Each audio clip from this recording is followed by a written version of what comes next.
Today's video is a topic written in the comments and supported by many of you in the last fanfiction of what if Obi-Wan brought Anakin back to the light in Revenge of the Sith.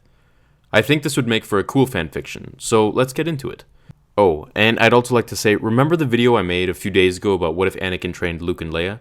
Well, part 2 is currently in the works as we speak, and it's being turned into a full-fledged animation. I hope you all stay tuned for it. It's going to be pretty cool. What if Anakin brought Obi Wan to the dark side? So, just like in the last video, we see during their entire duel, there was a pause of dialogue between the two. Watch this clip. I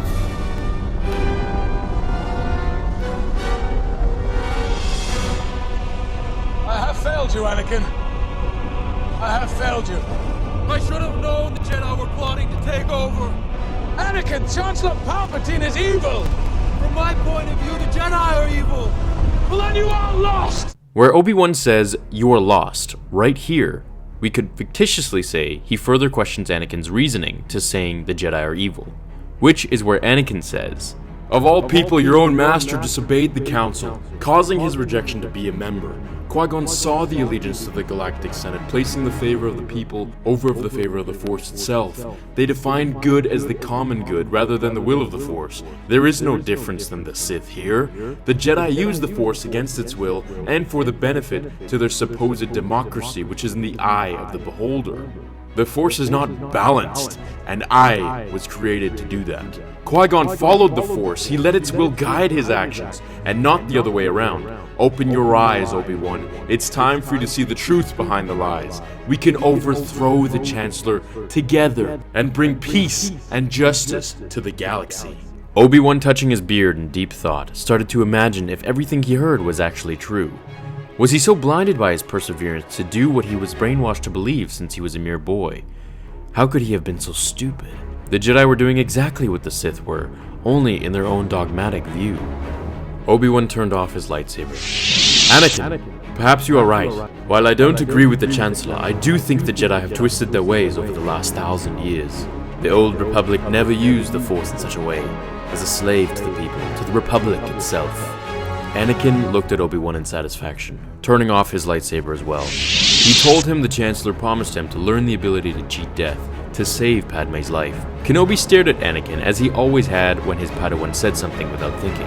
"Anakin, if he truly knew that kind of power, don't you think Master Yoda, whose lifespan exceeds nearly 20 times, would have uncovered this at some point as well? You still have much to learn, young one."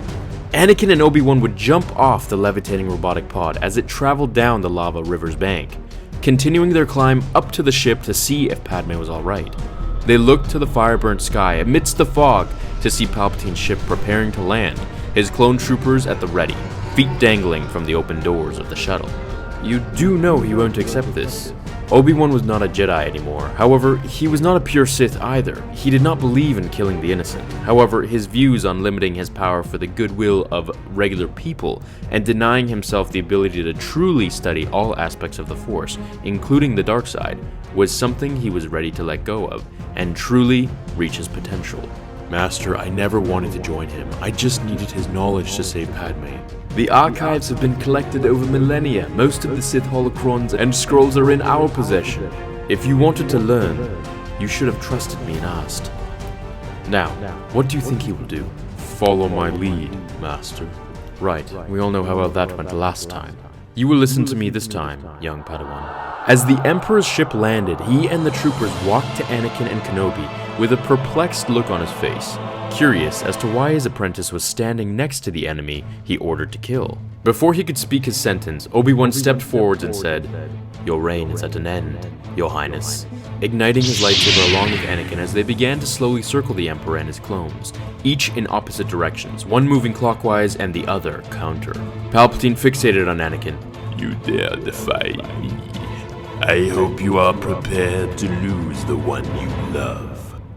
Anakin tilted his gaze down to Sidious, peering at him from below his furrowed brows. Raising his saber, the clones all fired at Anakin, who with ease deflected every single shot with perfect accuracy as the blaster bolts ricocheted back to their skulls, falling around Sidious. The Dark Lord ignited his lightsaber from within his sleeve. This was his third spare that he had hidden in his office. "Your betrayal won't go to your favor, Skywalker. And when Kenobi joins you, I shall take Padme for myself and turn her where you fail. With a defiant yell, Anakin rushed the Emperor, who fired his full power of Force lightning at him. Anakin, now a little more wise and much more powerful since his turn to the dark side, raised his lightsaber just as Windu had and deflected the attack to his surroundings as he continued to charge Sidious. Kenobi used his force speed to attack him from the side as Palpatine used maximum power to fend both duelists off. This was harder than he had expected. His powers weakened from his duel with Master Yoda. Now that Anakin's powers had doubled since his turn, and Obi-Wan's increasing with every single swing of his saber, truly feeding into his hatred just as he had when he struck down Darth Maul. The duel was the most intense, fast, and difficult the Emperor had faced, and that was saying something. Palpatine had mastered all 7 forms of lightsaber combat, not to mention his dueling speed and force powers were unmatched by anyone else in the galaxy. Some argue, even more than Master Yoda's. They scaled the fiery planet as volcanoes erupted and flaming char flakes burnt their skin and robes. Anakin could feel the Emperor slipping as Obi-Wan spun around to kick the Emperor in the stomach. Using Qui-Gon's masterful melee attacking abilities to his favor, Palpatine was slightly stunned as he saw Anakin's saber fly from above, quickly jumping before he planted his foot into a pile of freshly cooled soil, sinking into it and slipping down a small hill onto the lava's riverbank, laying on his back like a dog as both Kenobi and Anakin stared at him, pointing their lightsabers to his throat. Anakin barely able to contain himself as he opened his lips to say, Tell me how to save Padme's life from death. If you kill me now, you will never know. Palpatine watched as Anakin swung his lightsaber back to the sky as lightning crackled through the clouds. What happens next is up to you. Okay guys, I really want you to decide what happens in part 2, which I will have fully animated for you. If you want part 1 to be animated as well, then I'll try to see if that can be possible with my new team.